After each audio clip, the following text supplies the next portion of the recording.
Good morning everyone. Welcome to Shahid Pramod BA B.Ed 4 years integrated course. I am Niketa Singh and your subject is history, and today topic is monarchical and non-monarchical forms of government in the 6th century BC. छठी सदी ईस्वी पूर्व में भारत की राजनीतिक अवस्था राजतंत्रात्मक एवं गणतंत्रात्मक शासन व्यवस्था। मैंने आप लोगों के साथ बहुत सारे पहले टॉपिक क्लियर किए हुए हैं।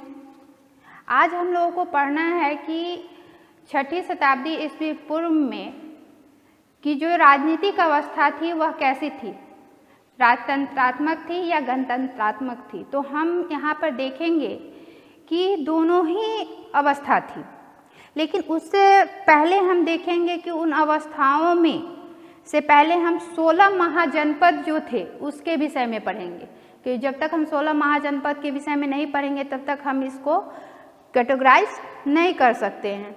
तो हम देखते हैं कि छठी शताब्दी बीसी में जो बहुत सारे चेंजेज हुए थे। आप देखते हैं कि उत्तर वैदिक काल में लोहे का प्रयोग, लोहे की खोज हो चुकी थी, और लोहे की खोज होने के कारण आर्थिक उन्नति हो रही थी। तो आप जब देखते हैं कि किसी भी सोसाइटी में जब आर्थिक उन्नति होती है, जब हम आर्थिक रूप से स्ट्रांग होते हैं तो हमारा क्या होता है, सोशल चेंजेज होता है, यानी हमारी सामाजिक प्रगति होती है।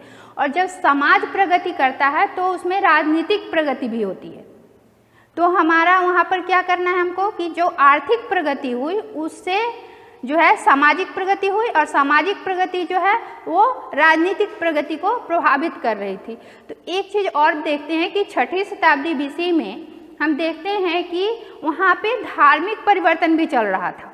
यानी जो इतिहास का जो डिफिनेशन है कि किसी भी तात्कालीन व्यवस्था में आर्थिक प्रगति राजनीतिक प्रगति को प्रभावित, सामाजिक प्रगति को प्रभावित करता है, और सामाजिक प्रगति जो है वो राजनीतिक प्रगति को, और राजनीतिक जो है धार्मिक प्रगति को प्रभावित करता है। तो यहाँ पर क्या है कि दो तरह के रिफॉर्म्स हो रहे थे, वो राजनीतिक भी और धार्मिक भी। धार्मिक प्रगति में क्या हो रहा था कि वहाँ पे महावीर और बौद्ध जो थे वह एक नए धर्म को चला रहे थे, और वहाँ हिंदू धर्म जो सनातन धर्म था वह भी था। ऐसा नहीं कि हिंदू सनातन धर्म खत्म हो गया था, लेकिन हम अभी यहाँ पे क्या पढ़ेंगे, राजनीतिक प्रगति को पढ़ेंगे। तो आप देखते हैं कि यह परिवर्तन कैसे हुआ कि उत्तर वैदिक काल में जो कबीला थे, कौन थे, कबीलाई जीवन था उनका। कबीला आपको मैं पहले पढ़ा चुकी हूँ कि समाज की जो सबसे छोटी इकाई होती है वो क्या होती है, परिवार होता है। परिवार से बड़ा आपको हम पढ़ाए हैं कि परिवार से बड़ा गोत्र, गोत्र से बड़ा कबीला, कबीला से बड़ा जन, जन से बड़ा विश्व, और विश्व से विकसित राष्ट्र की कल्पना की गई है। लेकिन यहाँ पर क्या है कि कबीला है, ठीक है। कबीला से जन, जन से जनपद, और जनपद से महाजनपद।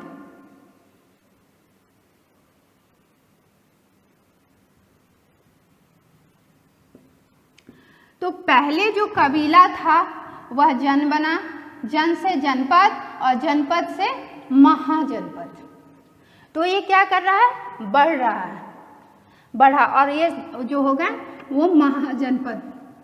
तो महाजनपद के विषय में हमें किस चीज़ से जानकारी मिलती है, तो महाजनपद से हमें उस समय के जो बौद्ध ग्रंथ थे और जैन ग्रंथ थे उससे हमें जानकारी मिलती है। तो सबसे जो ऑथेंटिक जानकारी है वो अगंतुर निकाय बौद्ध ग्रंथ से मिलती है।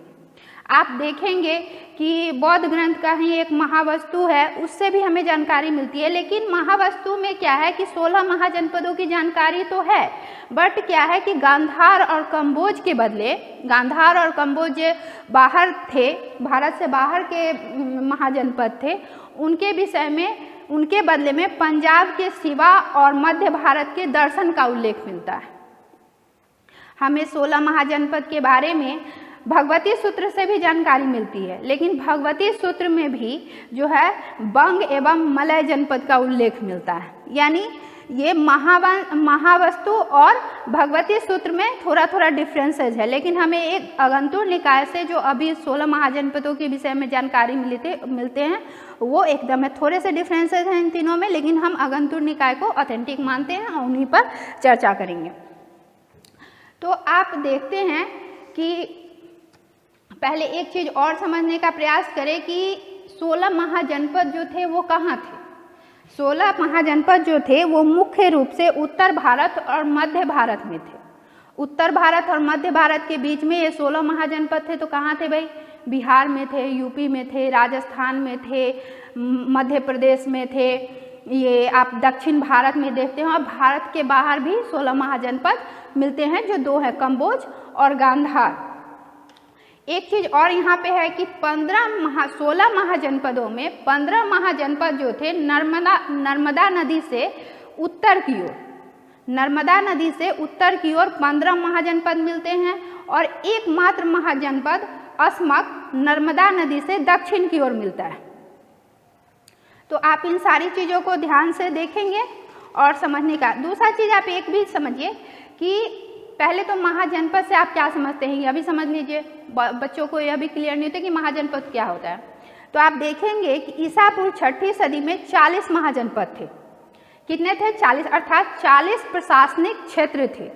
इसमें से 16 महाजनपद बड़े बड़े जनपद थे। यही 16 बड़े जनपद के रूप में महाजनपद कहलाए। आप देखेंगे कि एनसीईआरटी की बुक में जनपद के बारे में कहा गया है कि ऐसा भूखंड अर्थात भूमि का वह हिस्सा जहाँ लोग कुल या जनजाति बस जाता है जनपद कहलाता है। उत्तर वैदिक काल में जिन क्षेत्रीय राज्यों के उदय की प्रक्रिया आरंभ हुई थी वही 6वीं सदी ईस्वी पूर्व तक आते आते बड़े बड़े राज्यों में बदल गए तथा इन्हीं प्रभुसत्ता संपन्न राज्यों को महाजनपद कहा गया। आप प्रभुसत्ता को थोड़ा सा डिफाइन यहाँ पे हम कर देते हैं कि प्रभुसत्ता क्या है। प्रभुसत्ता संपन्न का अर्थ होता है राज्य के आंतरिक और बाहरी रूप से निर्णय लेने की क्षमता, यानी हम आंतरिक रूप से भी स्ट्रांग है और हम बाहरी रूप से भी स्ट्रांग है किसी भी निर्णय को लेने में। वैसे राज्य को प्रभुसत्ता संपन्न राज्य कहा जाता था। तो आप अब आगे हम देखेंगे कि ये 16 महाजनपद कौन कौन से थे। तो 16 महाजनपद के विषय में जानने से पहले हम एक चीज़ बता देते हैं कि बच्चों को यह क्लियर नहीं हो पाता है कि 16 महाजनपद कौन थे, कैटेगराइज नहीं कर पाते हैं, उनको याद भी नहीं होता है। तो हम देखेंगे कि 16 महाजनपदों में जो है 3 महाजनपद जो हैं वो बिहार से हैं। कहाँ से हैं? बिहार से। 8 जो हैं वह यूपी से है। तो 3 और 8 कितने हो गए? 11, यानी 11 जनपद जो हो गए बिहार और यूपी से हो गए। उसके बाद आपको राजस्थान से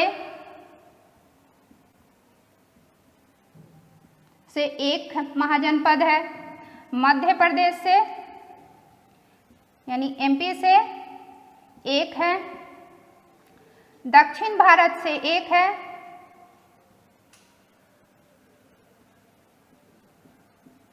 और 2 जो हैं उस समय के वर्तमान भारत में, आज वर्तमान भारत में नहीं हैं। तो भारत से बाहर जो थे वो 2 थे।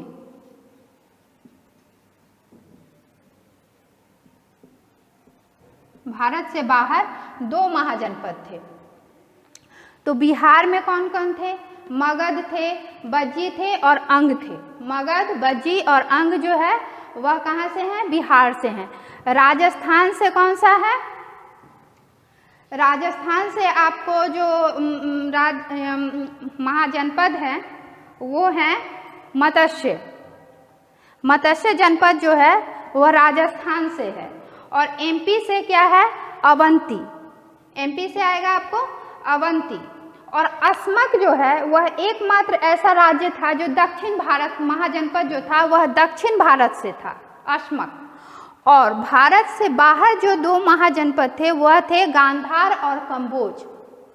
कौन कौन से थे? गांधार और कम्बोज। तो ये तो हो गया कि कौन तीन जो थे वो बिहार के कहाँ तीन जो महाजनपद थे वो बिहार से थे, राजस्थान से कौन था, यूपी से कौन था, दक्षिण भारत से कौन था और भारत से बाहर कौन था। अब हम यहाँ पे कहेंगे कि यूपी से कौन था। यूपी से कौन था? कौशल था, काशी था, मल्ल था, वत्स था, कुरु, पांचाल, सूरसेन और चेदी। ये जो 8 थे वह यूपी से थे। तो ये तो कैटेगराइज कर दिया कि मैंने कि कहाँ कहाँ से ये महाजनपद थे। अब हम देखेंगे कि इनकी राजधानी कहाँ थी, वर्तमान में यह क्षेत्र कहाँ है और इनसे जुड़े हुए कुछ मुख्य बिंदुओं के बारे में चर्चा करेंगे। तो हम देखते हैं बिहार से जो थे मगध, उसकी राजधानी गिरिव्रज या राजगिरी थी, जो बाद में चलकर पाटलिपुत्र हुई। वर्तमान में जो स्थिति है, जैसे अब मगध के बारे में हम सोचे कि भाई मगध जो था वो माने उस समय का मगध अभी के वर्तमान में कहाँ है, तो कहाँ है? गया, पाटलिपुत्र, शाहाबाद, नालंदा के कुछ भाग इस महाजनपदों में शामिल है जो दक्षिणी बिहार में थे। और सबसे शक्तिशाली महाजनपद के रूप में मगध उभर के आता है। दूसरा है बिहार का अंग की राजधानी चंपा थी। यह वर्तमान के भागलपुर तथा मुंगेर जिले में स्थित है। आप अंग के राज्य को अंगराजकर्ण महाभारत काल में अंग राज्य का जिक्र आपने सुना है और हम जानते हैं कि कर्ण जो था वह अंग का राजा था। यह इसके मुख्य बिंदु है। तीसरा आप देखिए वज्जी संघ, वैशाली, जिसकी राजधानी वैशाली थी और यह वर्तमान में उत्तर बिहार का तिरहुत प्रमंडल क्षेत्र है, जिसे मिथिला क्षेत्र भी कहा जाता है।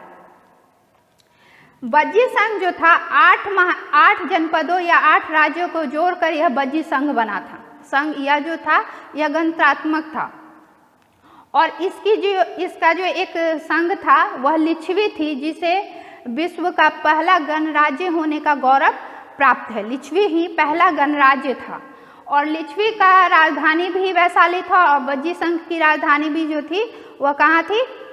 वैशाली ही थी। उसके बाद हम आते हैं यूपी में। यूपी के जो महाजनपद थे, यूपी के महाजनपद कौन थे? काशी की राजधानी थी वाराणसी और वर्तमान स्थिति भी वाराणसी ही है। यहाँ वाराणसी में आप देखते हैं कि 23वें तीर्थंकर पार्श्वनाथ के पिता अश्वसेन काशी के राजा थे। उसके बाद 5वें महाजनपद पे आते हैं कौशल जो है वो 2 भागों में बटा हुआ था, दक्षिणी और उत्तरी भाग में। तो आप देखेंगे कि कौशल के दक्षिणी भाग की राजधानी जो है वह श्रावस्ती है और उत्तरी भाग की राजधानी जो है साकेत है। अभी वर्तमान स्थिति में कौशल अवध का क्षेत्र फैजाबाद मंडल का क्षेत्र है। वर्तमान स्थिति में आप देखेंगे कि फैजाबाद है।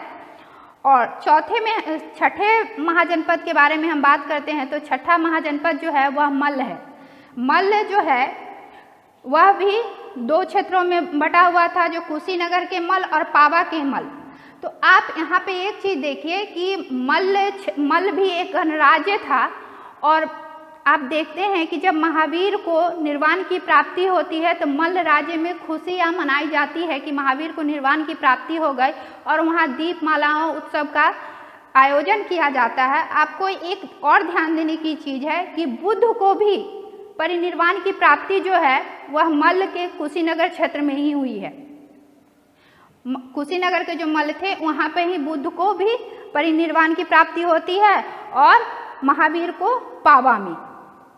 मल्ल का जो अभी वर्तमान जो क्षेत्र है वह पूर्वी उत्तर प्रदेश देवरिया जिला है। और एक चीज़ और है कि मल्ल और वज्जी संघ जो हैं पहले राजतंत्रात्मक थे, लेकिन बाद में वहाँ गणतंत्रात्मक व्यवस्था स्थापित होती है। उसके बाद आते हैं 7वें महाजनपद पे जो है वत्स और यह कौशाम्बी में है। वर्तमान स्थिति यह प्रयाग इलाहाबाद की है इसकी। 8वां आपका आता है कुरुक्षेत्र के बारे में तो बहुत ज़्यादा बताने की आवश्यकता नहीं है बच्चों को। आप कुरुक्षेत्र के बारे में पढ़े ही होंगे, महाभारत के समय में महाभारत भी आप लोगों ने देखी है तो उसके विषय में आपको है कि कुरुक्षेत्र की राजधानी कहाँ थी? इंद्रप्रस्थ थी और यह वर्तमान में दिल्ली का जो क्षेत्र है वही है।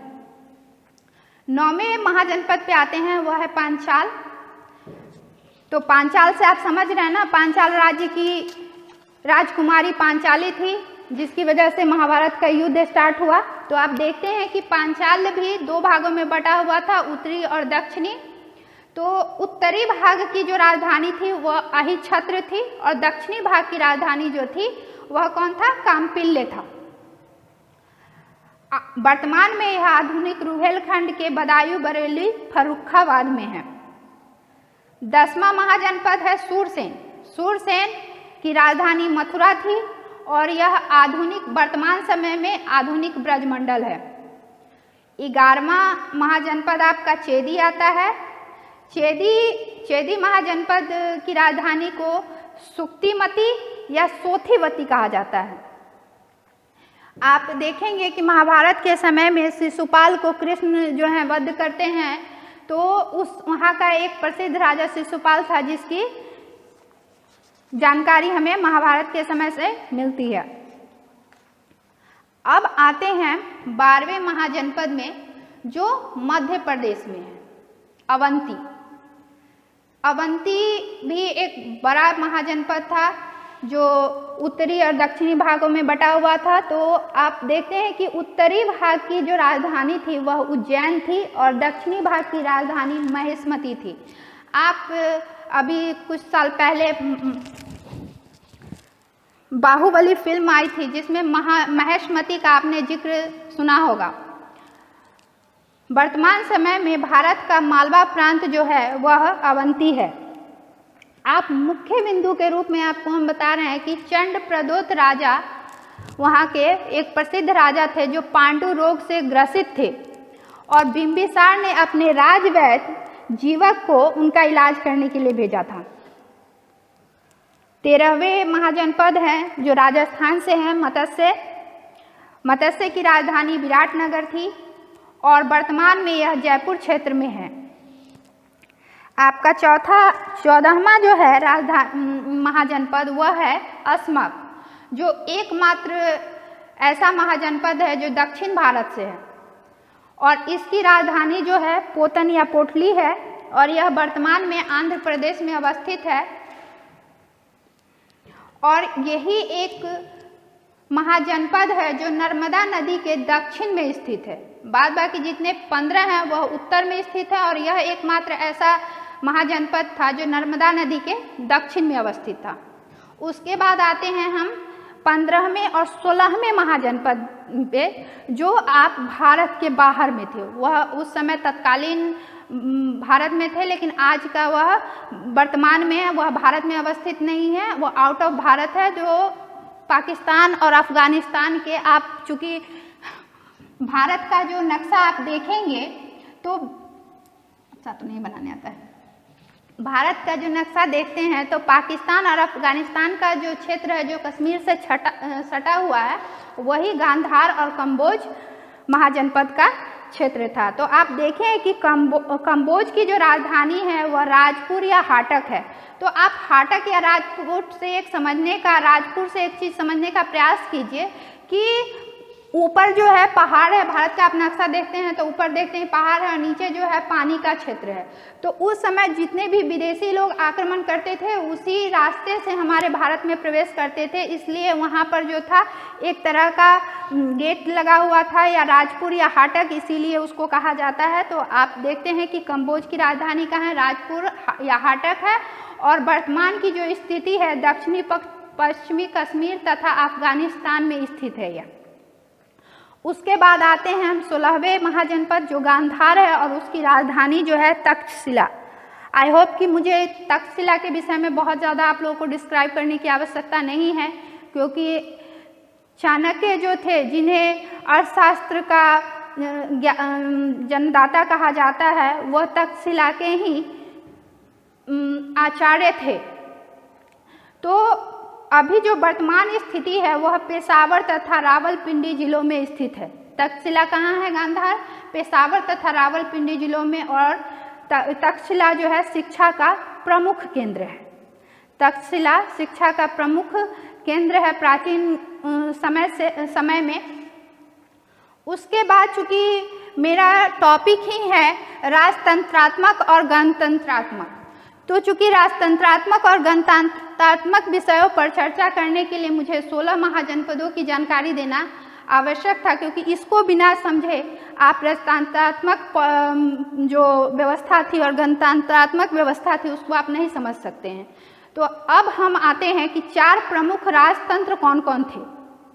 तो 4 प्रमुख राजतंत्र जो थे, 2 यूपी से थे, एक बिहार से और एक एमपी से। तो यूपी से कौन थे? कौशल और वत्स, और बिहार से था मगध, और एमपी से तो आप एक ही हैं, अवंती। और उसके बाद प्रमुख गणतंत्र थे वैशाली, लिच्छवी और कपिलवस्तु के शाक्य। तो आप देखते हैं कि इन 16 महाजनपदों में एक दूसरे में होड़ लगी हुई थी कि हम प्रमुख हैं तो हम प्रमुख हैं। और इस तरह से देखते हैं जब संघ में जब मतभिन्नता आती है तो उसमें जो है राजतंत्र जीत जाता है और मगध का उत्कर्ष होता है। तो पहले आज इतना ही है। नेक्स्ट चैप्टर में हम आपको पढ़ाएंगे कि गणराज्य कौन कौन से थे, गणराज्य की जो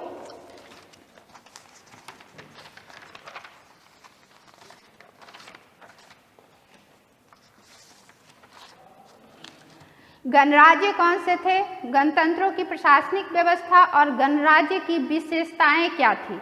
नेक्स्ट टॉपिक में हम आपको इन 3 चीज़ों के बारे में बताएंगे। Thank you.